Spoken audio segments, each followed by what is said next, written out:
Sir हमारे channel में आपका स्वागत है। खाना मकदम है सर, अब फिर एक बार आपका नाम वो चर्चे में चल रहा है मध्य से पूर्व से, क्या बात क्या कहेंगे? देखिए, बिल्कुल सही बात है। अभी हाल ही में 28 तारीख को मुंबई के अंदर एक बहुत बड़ा महाराष्ट्र प्रदेश राष्ट्रवादी कांग्रेस पार्टी का मेड़ावा हुआ। इस मेड़ावे की अध्यक्षता माननीय शरद चंद्र जी पवार साहब हमारे राष्ट्रीय अध्यक्ष ने की है। इसके साथ साथ हमारे नेशनल प्रेसिडेंट जो है ये भी थे और हमारे तमाम महाराष्ट्र के पदाधिकारी वहाँ मौजूद थे। सब्जेक्ट था उसके अंदर ख़ास करके इस मेड़ावे के अंदर कि आरक्षण, इलेक्शन और प्रोटेक्शन, ये तीन चीज़ों का ख़ास करके उसमें सब्जेक्ट रहा है। इसमें सभी लोगों ने अपनी अपनी भूमिका रखी। मैंने अपनी स्पीच में भी रखा हूँ और मैंने ख़ास कर आरक्षण की लड़ाई तो जारी है, इसमें कोई शक शुबा नहीं है, आज नहीं तो कल हो ही जाएगा। दूसरा है कि हाल ही में जो आने वाले चुनाव हो चुके, पहले जो हो चुके लोकसभा के, उसमें महाराष्ट्र भर से इंडिया गठबंधन की तरफ से मुसलमानों को उम्मीदवारी नहीं देने की वजह से बहुत सारी जगह जो है एक नाराज़गी का सबूत मुसलमानों ने दिया था, लेकिन वोट भरपूर दिया है। नाराज़ होने के बावजूद भी इंडिया गठबंधन को भर भर के वोट दिया। 31 सीट के करीब करीब इंडिया गठबंधन गई है। तो ये बात को सामने रखते हुए मैंने आदरणीय पवार साहब के मौजूदगी में ये बात रखा हूँ कि आने वाले चुनाव में विधानसभा के अंदर इंडिया गठबंधन की तीनों घटक दलों ने, राष्ट्रवादी कांग्रेस पार्टी ने 12 मुसलमान, कांग्रेस पार्टी ने 12 मुसलमान, शिवसेना उद्धव गठ जो है इन्होंने 12 मुसलमान, ऐसे 36 सीट का नियोजन मैंने पवार साहब के सामने रखा हूँ। आदरणीय पवार साहब ने बहुत अच्छे से मेरी बात को लिया है और उन्होंने भी अपनी स्पीच में कहा कि कहीं ना कहीं ये बात बिल्कुल दुरुस्त है कि तीनों पार्टी इस पर विचार करेगी और कहीं ना कहीं इस बार इंसाफ देने की कोशिश करेगी। इसी तर्ज पर फिर मैंने महाराष्ट्र से पहला मेरा अपना फॉर्म माइनॉरिटी का पदाधिकारी होने की हैसियत से, क्योंकि मैं भी बहुत ज़माने से सियासत में हूँ और 25 साल लगभग मैंने राष्ट्रवादी कांग्रेस पार्टी को दिया हूँ। और गुज़िश्ता आपने देखा है कि औरंगाबाद शहर में राशन चोरों की मुहिम को लेकर जब मैंने एक मुहिम छेड़ी थी, जिसमें बहुत अच्छी सफलता हमको मिली और हज़ारों लाखों लोगों की दुआएं हमारे साथ जुड़ी है। 32,000 परिवार के रिकॉर्ड हमारे पास ऑलरेडी कंप्यूटराइज है, जो परिवार को बहुत अच्छी तरीके से ज़माने से जो सालों से जो चीज़ें नहीं मिल रही थी, शक्कर वगैरह उनको सब मिल रही है। ऐसे हमने 32,000 परिवार पूर्व और मतदार संघ से हमने उसकी नोंद करके रखी। इसी बात को मैंने नेता के सामने रखते हुए विधान परिषद का ए फॉर्म जिसको बोलेंगे पार्टी का 10,000 रुपये डिपॉजिट देके औरंगाबाद पूर्व, औरंगाबाद मध्य, ये दोनों सीट से मैंने अपना नामांकन दिया हूँ। जहाँ से भी सीट मिलेगी मैं वहाँ से लड़ने की मेरी तैयारी है। ये मैंने पार्टी के सामने स्पष्ट तरीके से क्लियर कर दिया।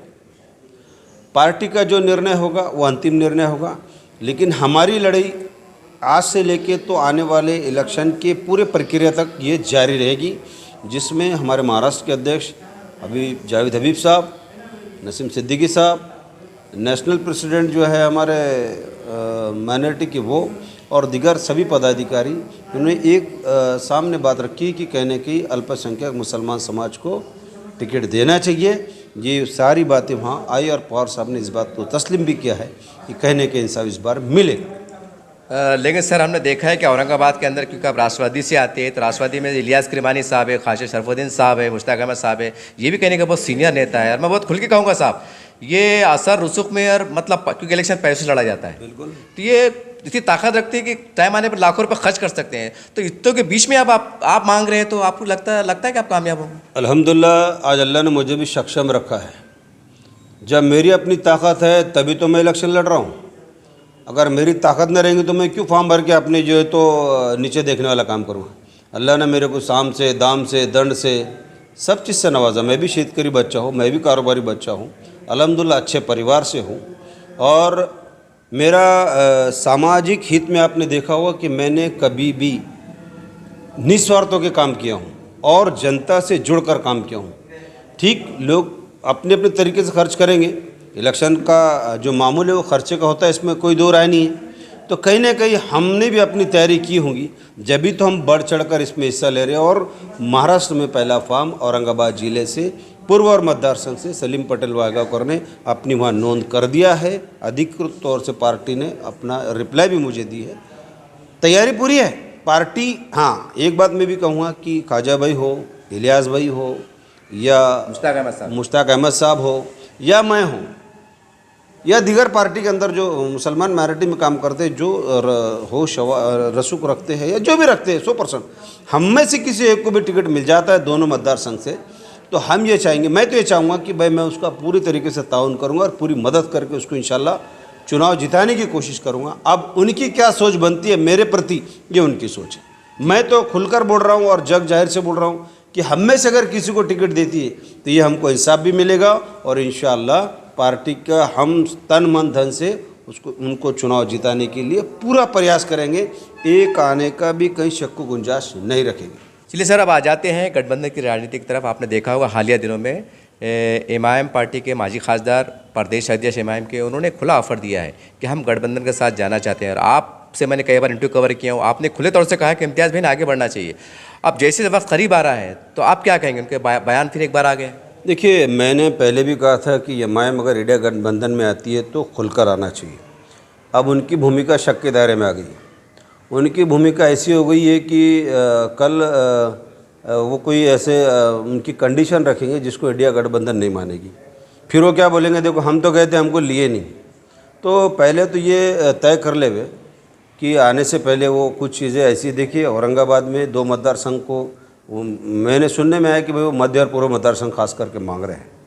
तो मैं आपको बता दूं कि हम अब मेरे अपने तरफ से भी इस चीज़ को विरोध रहेगा और पार्टी के सामने बात रख दी भी हमने कि इंडिया गठबंधन में अगर एमआईएम आती है तो वेलकम, कोई दिक्कत नहीं है। लेकिन औरंगाबाद पूर्व और औरंगाबाद मध्य दोनों सीट अगर वो मांगती है तो हम विरोध करेंगे, दोनों सीट का विरोध करेंगे। भले उनको कोई और सीट देवे, कोई हमारा उसको विरोध नहीं है, क्योंकि यहाँ हम लोग भी काम कर रहे हैं और सभी चीज़ें अगर हमको अवॉइड करके उनको दी जाएंगी तो ये हमारे लोग बर्दाश्त नहीं करेंगे। एक दूसरी बात ऐसी है कि एमआईएम कभी भी ये चाहेंगे नहीं कि वो इंडिया गठबंधन के साथ आए। क्या होगा कि आखिरी वक्त में कुछ ऐसी वो कंडीशन डाल देंगे कि भाई ऐसी कुछ सीटें मांगेंगे जो कि इंडिया गठबंधन देगी नहीं, और ये बोलेंगे कि भाई देखो हम तो गए थे, हमको लिए नहीं। तो ये वबा पैदा करेंगे, ये वबाल पैदा करेंगे, हम तो गए हमको लिए नहीं, हम तो गए हमको लिए नहीं। इनका आने का कोई मकसद नहीं है। आना हो तो खुलकर आइए ना, खाली स्टेटमेंट देने से काम नहीं चलता जी। बुलाओ ना, हमको बुलाओ, हमारे लोगों को बुलाओ, आप हमारे साथ बैठ के समविचारी बात करो। हम सपोर्ट में है ना, हम विरोध में नहीं है ना। हम तो चाह रहे आना, लेकिन ये नहीं आएंगे, ये खाली वबा बना रहे। खो को देखे ना अपने स्कूल के पीरियड में, भागते भागते खो दे के बढ़िया ना पड़ता। ये खो दे के बैठ रहे नहीं, ये सिर्फ ऐसा पीछे हट जा रहे। हम आ रहे पीछे हो जा रहे, क्योंकि ये आते नहीं, आने वाले नहीं है। ये आप लिख लो मेरी बात। या आखिर वक्त में बोले कि हम इंडिया गठबंधन में गए, हाँ हमारी बातें उन्होंने मानी नहीं, इसलिए हम हमारे जो थे हम अलग से लड़ेंगे। ये बात सामने आने वाली है, ये आएंगे नहीं। लेकिन सर एक बात है कि 2 बार जो है तो डॉक्टर गफ्फार खादिर साहब ने चुनाव लड़े।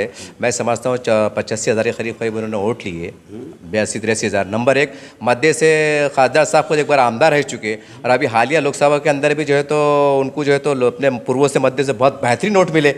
तो साहब उनकी भी तो ताकत है ना, वो भी अपने आप को कैसे नीचे दिखाएंगे? मैंने कब कहा कि नीचे दिखाने के बाद, देखिए ये जो ताकत बताए थे औरंगाबाद जिले के अंदर, ये मुसलमानों ने इंडिया गठबंधन की अंदर मुसलमान को महाराष्ट्र में सीट नहीं मिली, उसके नाराज़गी का सबब यहाँ बताए।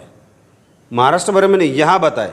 इन्होंने प्रोपेगेंडा इतना कर दिए थे कि नहीं दिए बोल के मुसलमानों को जज्बात में ला लिए और 1 साइड वोटिंग करा दिए। इसमें भी कास्टिज्म आ गया और इसलिए इनको वोट मिले हैं। लेकिन अब वो माहौल नहीं है ना, अब वो दौर नहीं है ना। अब इंडिया गठबंधन अलायंस जो है मुसलमानों को टिकट देने के लिए तैयार है, तो फिर नाराज़गी का सवाल कहाँ से? अगर टिकट नहीं देती है इंडिया गठबंधन मुसलमानों को तो फिर वो देखा जाएगा। लेकिन आज वो जिस वबा उन्होंने पैदा करे थे, जो वबाल खड़े कर रहे थे, जहाँ जो तो तकरीर में बोले थे कि देखिए एक मुसलमान को नहीं दिए, एक मुसलमान को नहीं दिए, उस टाइम में कुछ मजबूरी ऐसी थी जो कि कुछ कारणों की वजह से नहीं दिया गया था। वो हम लोग जानते, जैसा वो जानते हैं कि उन्होंने वबा पैदा कर दिया, हम जानते हैं कि उस टाइम में क्यों नहीं दिया गया। सब गड़बड़ में होगा था। देखिए 2 पार्टी 3 पार्टी नहीं, 25 पार्टी का अलायंस है इंडिया गठबंधन, उसमें सब विचारी बात थी। खैर वो दौर चला गया। अब महाराष्ट्र में तीनों पार्टी, शिवसेना उद्धव गट, राष्ट्रवादी कांग्रेस और कांग्रेस, तीनों भी गठ मुसलमानों को बेहतरीन तरीके से उम्मीदवारी देने वाली है। ये मैं आपको क्लियर कट कहता हूँ, क्योंकि मैंने बम्बई के अंदर पवार साहब के सामने भी ये बात रखा हूँ और पवार साहब ने उसको अच्छा सा रिस्पांस भी दिए। और कहीं ना कहीं महाराष्ट्र में एक नया परिवर्तन आएगा। क्यों कि जब तीनों पार्टी अगर परिवर्तन मुसलमानों को अगर उम्मीदवारी देगी तो यकीनन 188 का जो हमारे नेता आदरणीय पवार साहब ने जो टारगेट रखे वो अचीव हो जाएगा। सर एक बात है कि कोई भी सियासी पार्टी हो, जहाँ उसका दबदबा होता है, जहाँ पर उसका नेटवर्क होता है, तो जाहिर सी बात है वहीं पे वो इलेक्शन लड़ती है, वहीं पे ज़्यादा मेहनत करती है। एमआईएम का पूर्वों में, मध्य में, पूरे औरंगाबाद ज़िले में अपना दबदबा है। धुलिया मालेगांव में भी कहीं तो ताकत है। 4-5 महाराष्ट्र में ऐसी उनकी ताकत है। अब जाहिर सी बात है अगर आप वहाँ अगर नहीं देंगे और उनको ऐसी जगह भेजने की कोशिश करेंगे कि जहाँ पर उनका नेटवर्क खड़ा नहीं है, तो मतलब फिर वो जैसा 17-18 वोट मिले पुणे के अंदर, तो कौन सी पार्टी चाहेंगे हम खुदकुशी करें? तो फिर भाई मैं भी तो बोल रहा हूँ तुम्हारे को, इनका मकसद ही नहीं आने का। नहीं तो आप भी अगर उनको अगर आप उनको जहाँ से उनकी ताकत है अगर वहाँ नहीं देंगे, एक जनरल बात चल रही है ना, तो फिर वो कैसे? देखिए मैंने बताया ना, ताकत मुसलमानों ने नाराजगी का सबूत दिए। मतलब ये एमआईएम को वोट नहीं मिला, आपको कहना है कि नाराजगी का सबूत दिया। मैं तो खुलकर बोल रहा हूँ, एमआईएम के साथ नहीं, बिल्कुल नाराजगी का सबूत दिया है उन्होंने कि भाई तुमने महाराष्ट्र भर में दिए नहीं, हम ये इंडिया गठबंधन हमारे कैंडिडेट की हारने की वजह मैंने बहुत पहले बता चुका आपको। एक तो वो नियोजन अभाव से हारे, दूसरा मुसलमानों ने भी उनको 54,000 वोट दिए, नहीं दिया ऐसी बात नहीं है, लेकिन ज़्यादातर इन्होंने जो वबा पैदा कर दी थे एक तरफा भूमिका लेके, वो एक जज्बाती, हमारे कौम जज्बाती है ना, वो जब समझ नहीं पाई दे दी वोट। आज मौका है, आज विधानसभा लगने वाली है, लोगों को संधि मिलेगी तो यकीनन इंडिया गठबंधन को मुसलमान और अदर समाज के वोट करेंगे और मुसलमान आमदार बनेगा। सर आज मीडिया में इस बात के बहुत चर्चे चल रहे हैं, बात याद आ गई, तब सवाल की शक्ल में पूछ ले रहा हूँ कि जैसा कुछ नेताओं के बारे में आपत्तिजनक बातें होती हैं, शिवाजी महाराज, आदरणीय शिवाजी महाराज की जो मूर्ति जो उनका वो गिरा है, उनका अपमान हुआ है, तो पूरे महाराष्ट्र में एक वो गुस्सा पाया जा रहा है, चौराहे भरे जा रहे हैं, और एक तरफ जो तो हुजूर की शान की गुस्ताखी का मसला आता है, तो फिर यही जज्बा जो है तो जो हिंदू लीडर है, जो सेकुलर अपने आप को बोलते हैं, तो वो मुसलमान साथ पूरी ताकत से खड़े क्यों नहीं होती है? मैं नहीं कह रहा हूँ, सोशल मीडिया पर चल रहा है, इसका क्या जवाब देंगे फिर? बिल्कुल सही बात बोल रहे हैं आप। इस पर तो आपने एमआईएम वालों से पूछना चाहिए पहले, जो मुसलमानों को रहनुमाई का दावा करते उन्होंने मोर्चा क्यों नहीं निकाले? बहुत दावे करते ना, उन्होंने पहले मोर्चा क्यों नहीं निकाले? हमारे लोग तो डेलीगेशन के, देखिए लोकशाही में 2 चीज़ें होती है, कानूनी दायरे से हमारे राष्ट्रवादी के पूरे प्रतिमंडल ने आदरणीय कमिश्नर साहब औरंगाबाद इनको एक डेलीगेशन दिया, अदर जगह पूरे महाराष्ट्र में राष्ट्रवादी कांग्रेस पार्टी के सभी लोगों ने डेलीगेशन देके गुना दाखिल करने के अंदर उनके ऊपर काम किया है। और धरने आंदोलन का जो मसला है, कहीं ना कहीं कायदा सुव्यवस्था का प्रश्न निर्माण हो रहा था, जिसके वजह से परमिशन नहीं मिलने की वजह से मोर्चे वगैरह हमारी पार्टी ने तो नहीं निकाली हम, लेकिन कायदे के तरतूद और कायदे के बाजू रख के हमने अपना काम किया है। सर अगर वो मोर्चे निकालते तो फिर जाहिर सी बात है फिर आरोप लगता है कि हिंदू मुस्लिम की राजनीति कर रहे हैं, बात ये भी तो आती है निकल के सर बाद में। नहीं, तो फिर मैं वही बोला ना भाई कि जब हम इतना दावा भरते हैं, इतना जमजम की चीख पुकार करते हैं, तो नबी की शान में गुस्ताखी हुई जी, ये तो बात फैक्ट है, और नबी की शान में गुस्ताखी उसकी सज़ा क्या है ये तो जग जाहिर है जी, लेकिन कायदे में रहकर ही काम करना पड़ेगा ना। हमने कायदे में रहकर डेलीगेशन दिए जी, बड़ा मोर्चा, जुनून वाला मोर्चा, खासदार साहब का आगे का मार्गदर्शन कहाँ है? टाटा फिश एमआईएम का जो जुनून था वो 2024 के एंड में समाप्ति के कगार पे आ गया। अब इनका काम एक ही है कि इंडिया गठबंधन के साथ आते हैं तो ठीक है ना, हम उसको विरोध नहीं करेंगे, हम भी तायद करेंगे कि आओ, लेकिन शर्तों के साथ नहीं, विचारों के साथ आओ। अगर बीजेपी को अगर दूर रखना है तो आप विचारों के साथ आओ, यहाँ नहीं कहो और सीट लेके लड़ो। आप ताकत है ना आपकी महाराष्ट्र में, नहीं थोड़ी है। अगर औरंगाबाद पूर्व मध्य नहीं मिलता तो गंगापुर है, वैजापुर है, पैठन है, जालना है, परभनी, हिंगोली, बीड़, उस्मानाबाद, यहाँ भी। सर एक बात मैं रोक के आपको सवाल करूंगा, जैसा आपने कहा कि आपकी ताकत है, लेकिन ये कड़वा सच है कि जब इससे पहले हमने देखा है सेकुलर पार्टियों ने मुसलमानों को खड़े किया। बड़ा अफसोस की बात है, औरंगाबाद की मिसाल है कि राष्ट्रवादी से जो है तो हमारे मोतीवाल फैमिलीज खड़े हुए थे, कितने वोट मिले साहब? मतलब हमारे हिंदू भाई को वोट नहीं मिले तो इनको कब देना? ये तो कड़वा सच है साहब। बिल्कुल दुरुस्त बात है। उस दौर में एमआईएम का आगाज़ हुआ, अच्छा, बड़ा जुनून और बड़ी जज्बाती तकरीरों से जो है मुसलमानों को जज्बात में लाके एक माहौल क्रिएट किया गया। हम ये बताएंगे आपको कि उस दौर में भी ये गलती सतीश चौहान की थी जी। जुबैर मोतीवाला एक व्यापारी आदमी है और हमारे पार्टी के कार्यकर्ता भी है, लेकिन उनका जनहित ऐसा सार्वजनिक रूप से पार्टी में ज़्यादा वो नहीं रहता है, तो वो टिकट उस वक्त मेरा था। अच्छा, ये भी मैं आपको दावे से ये आज बोलता राज खुल रहा है, हूँ, ये मैं बोल रहा हूँ। जी। ये सारी जो पार्टी को डैमेज किया है यहाँ पर औरंगाबाद में, जी। वो सतीश चौहान। जी औरंगाबाद में राष्ट्रवादी कांग्रेस पार्टी, शरद पवार साहब की जो पार्टी है, इसको अगर कहने के प्रश्न चिन्ह अगर लगा है तो वो उसका जिम्मेदार सतीश चौहान है। जी इन्होंने कभी भी माइनॉरिटी और सेकुलर लोगों के प्रोग्राम में हिस्सा नहीं लिया। पार्टी में ये एमएलसी रहने के बाद भी कभी इन्होंने लोगों को ऐसा बुलाकर प्रोत्साहित नहीं किया किसी काम में। हमारे आंदोलन में तो कभी नहीं आए हो। मेरे कई मोर्चे, कई धरने, कई आंदोलन में एक जगह भी सतीश चौहान साहब की एंट्री नहीं रही। तो ये उन्होंने जानबूझ के पार्टी को डैमेज किया यहाँ। सतीश चौहान साहब ने, तो ये बड़े लोगों को दिख रहा नहीं ऊपर, ये क्या चढ़ा हुआ? नहीं यही तो बात मैं बता रहा हूँ ना कि बड़े लोगों तक बात पहुँचाने वाले भी यही थे। अच्छा अच्छा, अरे जब कैंडिडेट का टिकट हमारा फाइनल हो रहा है और वो बी फॉर्म पे जो तो नाम भरा जा रहा, हमको बोला जा रहा है कि आप तैयारी करो जी। लेकिन अब वो उन्होंने लाया और उनको यहाँ पार्टी बढ़ाने की चाहिए थी ना सतीश चौहान साहब को। सबसे पहली बात तो वो एमएलसी, उनको कोई इलेक्शन थोड़ी ना लड़ना था यहाँ से कि भाई मैं लड़ूंगा। वो किसी प्रोग्राम में भी माइनॉरिटी का नहीं आ सकता, कभी नहीं है। मैं तो दावे से बोलता हूँ, 25 साल के इतिहास में बोलता हूँ कि सतीश चौहान साहब माइनॉरिटी मुसलमान के किसी प्रोग्राम में आए ही नहीं जी। इसलिए उन्होंने जानबूझकर राष्ट्रवादी कांग्रेस पार्टी को डैमेज किया है।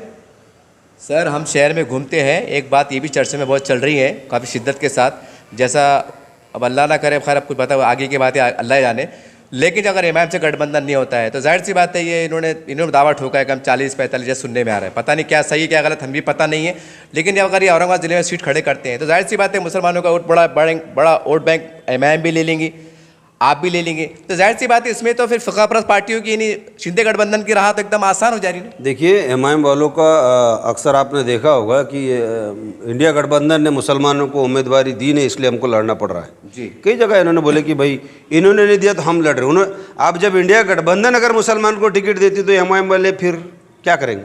सपोर्ट करेंगे मुसलमान का? हम तो सपोर्ट करें ना तुम्हारा, हम तो जग जाहिर बोलते ना कि नाराजगी का सबूत मुसलमानों ने दिए ना तुम्हारे को औरंगाबाद में। लेकिन कल अगर इंडिया गठबंधन को मुसलमान सीट छूटती है तो एमआईएम वाले क्या करेंगे? साहब, उनका भी तो अपना सियासी वजूद है, वो क्या करेंगे? बोलती को बात ही नहीं, तुम्हारी आई तो सब सही, हमारी आई तो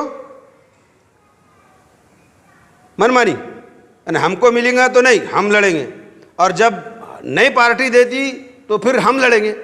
तुम बोलते ना मुसलमानों को टिकट नहीं दे रही इंडिया गठबंधन, कांग्रेस, राष्ट्रवादी, शिवसेना नहीं दे रही, इसलिए हम लड़ रहे। यानी आपका बोलने का मतलब ये कि पूर्व से मध्य से अगर मान लो अगर आगाड़ी वालों ने दे दिए तो इमाम ने फिर नहीं लड़ना, ऐसा बोलने का मतलब है आपका? हम भी वही बोले ना, फिर क्या और जगह देखो ना, दूसरे मतदार संघ, हमको संधि दो। अरे साहब, उनकी ताकत है ना, औरंगाबाद जिले में खासदार था उनका, था, हाँ था, आमदार भी था, बिल्कुल था, इसमें कोई हम राय नहीं। हमको लोकसभा में बड़ी ताकत रही उनकी। अरे मैं तो ताकत की बात बोल रहा हूँ कि वो नाराजगी का सबूत दिए ना, हम तो खुलकर बोल रहे ना।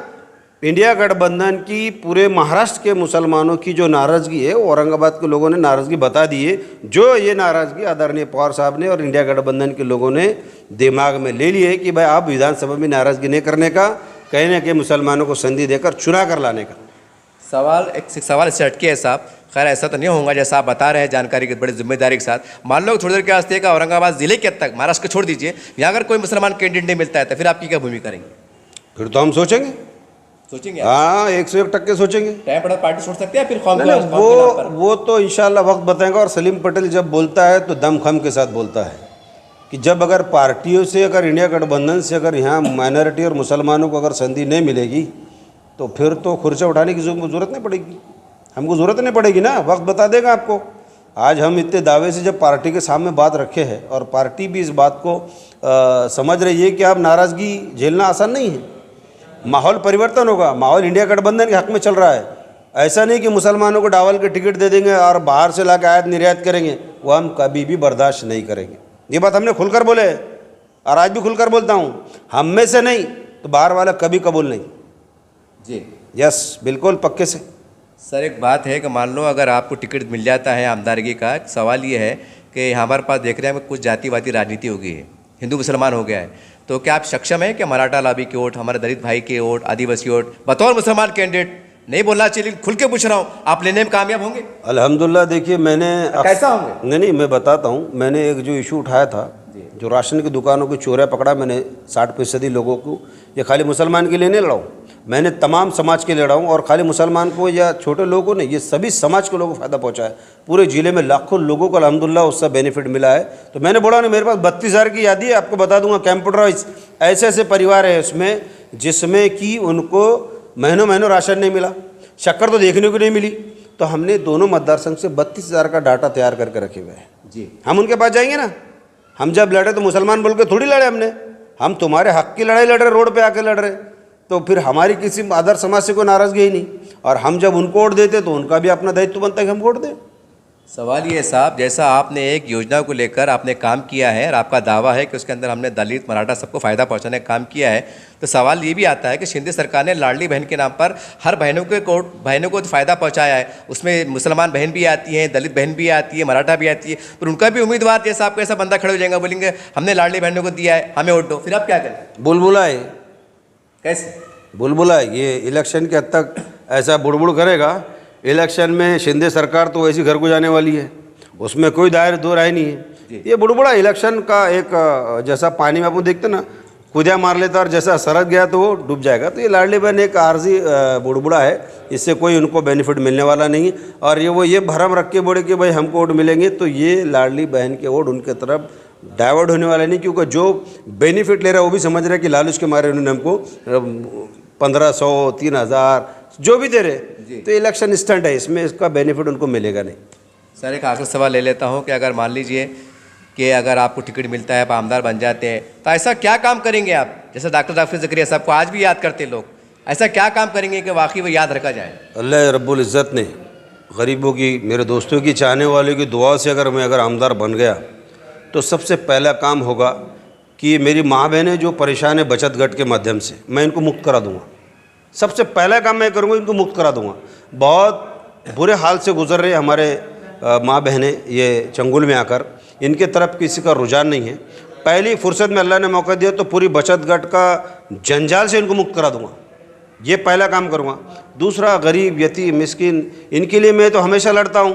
डेवलपमेंट तो ऑटोमेटिक होते, इनके हुकूक की लड़ाई मैं पहले लड़ूंगा और इनको कहीं ना कहीं इंसाफ दिलाऊंगा। और अनकरीब बचत गट मुक्ति अभियान ये मैं शुरू करने जा रहा हूँ। ये पर्टिकुलर दोनों वार्ड में बाज़ाब्ता हमारे कार्यकर्ता कैंप लगाकर बचत गट मुक्ति का एक मुहिम छेड़ने वाले हैं, ये मैं आपके माध्यम से क्लियर कर रहा हूँ। सर एक सवाल और जाते आखिर में जहन में आ गया, वो सवाल ये है कि अभी देश के अंदर 3-4 घटनाएं घटी हैं गाय वंश को नाम को लेकर, जिसमें 2 की हत्याएं हुई है, एक को जो है तो बच गया बंदा, एक बुजुर्ग शख्सियत। क्या आपको लगता है कि आने वाले समय में ये इलेक्शन हिंदू मुस्लिम की तरफ डाइवर्ट होने वाले हैं? और ये भी सुनने में आता है, अफवाह चलती है कि कहने का देश अब ये जो चुनाव होने वाले ये हिंदू राष्ट्र में तब्दील हो जाएगा। 2 सवाल। देखिए, अदर्स पार्टी माहौल ख़राब करने के लिए अलग अलग स्टंटबाजी कर रही है। जो परसों ट्रेन की घटना हुई है बुज़ुर्ग के साथ, वो शर्मनाक घटना है और उसको एक वो अलग मोड़ देकर एक माहौल ख़राब करने की कोशिश कर रहे हैं। उसी तरह से जो विशालगढ़ का जो मुद्दा हुआ वो भी उन्होंने देखा है, वहाँ भी मुँह की पटकी खाई है। ऐसे अलग अलग तरीके से वो माहौल ख़राब कर एक माहौल को ख़राब करने की कोशिश कर रही है पार्टियाँ। अदर्स पार्टी जो कि सत्ता पक्ष है, और क्योंकि उनके पक्ष में माहौल नहीं है, तो माहौल ख़राब कर वो एक बताना चाह रहे कि भाई ये लोग करा रहे हैं, लेकिन असल कराने वाले जो सत्ता पक्ष है ये माहौल ख़राब करने की कोशिश कर रही है और कहने के उसका बेनिफिट लेने की कोशिश कर रही है, लेकिन वो सफल नहीं होंगे। लोग जागरूक है, मतदार जागरूक है, नवयुवक जागरूक है, लोग सुशिक्षित जागरूक है, क्योंकि आज हर एक की अपनी अपनी सोच बनी हुई है कि एक अच्छा सा हमको माहौल, और एक इंडिया गठबंधन का जो देश में आज जो चल रहा है, आज कहीं कहीं ब्रेक लगाने का काम पूरे देश में इंडिया गठबंधन ने की है। माननीय राहुल गांधी जो विरोधी पक्ष नेता है संसद के, उनकी कार्यप्रणाली ऐसी बनी है कि लोगों का माहौल और माप ऑटोमेटिक ही इंडिया गठबंधन की तरफ चल रहा है। सर एक सवाल फिर एक जहन में आ गया, ये बहुत खतरनाक और औरंगाबाद के लिहाज से बड़ा डेंजर सवाल है। सुप्रीम कोर्ट के अंदर संभाजी नगर की औरंगाबाद के नाम की जो याचिका खारिज हुई है, उसके बाद मैंने कई दानिश्वरों के आर्टिकल के अखबार में पढ़ा भी हूँ, उनका कहना है कि अब गुंजाइश ख़त्म हो गई और औरंगाबाद अब संभाजी नगर में छत्रपति संभाजी नगर तब्दील हुआ। आने वाले समय के अंदर गवर्नमेंट का GR आती है, गाइडलाइंस आती है कि अब तो आप औरंगाबाद नहीं ले सकते, आपको छत्रपति संभाजी नगर से ही चीज़ लड़ना है। तो फिर आने वाला जब अगर ऐसे कानून अगर पास हो जाता है, कुछ बात निकल के आती है, तो बतौर सलीम पटेल वाहेगांवकर औरंगाबाद बोल के इलेक्शन लड़ेगा कि छत्रपति संभाजी नगर? औरंगाबाद बोल के इलेक्शन में लड़ूंगा। छत्रपति संभाजी नगर ने औरंगाबाद है, था और रहेगा। देखिए, ये राजकीय स्टंटबाजी से औरंगाबाद का नामांतर बदला है राज्य के सिरे से बदला है। और कहीं ना कहीं जब देश में सत्ता परिवर्तन होती है तो बड़े बड़े जजमेंट, बड़े बड़े जो है रेजोल्यूशन हाउस में फेल हो जाते हैं। तो कहीं ना कहीं अगर देश में जब महाराष्ट्र गवर्नमेंट में कहीं एक सरकार बनेगी तो कहीं ना कहीं इस बात पर विचार होगा और ये जो GR निकला है इसको कहीं ना कहीं बदलने की भी कोशिश की जाएगी। मैं सलीम पटेल वाहेगांवकर, महाराष्ट्र का उपाध्यक्ष, राष्ट्रवादी कांग्रेस पार्टी, अल्पसंख्यक विभाग, शरद चंद्र जी पवार।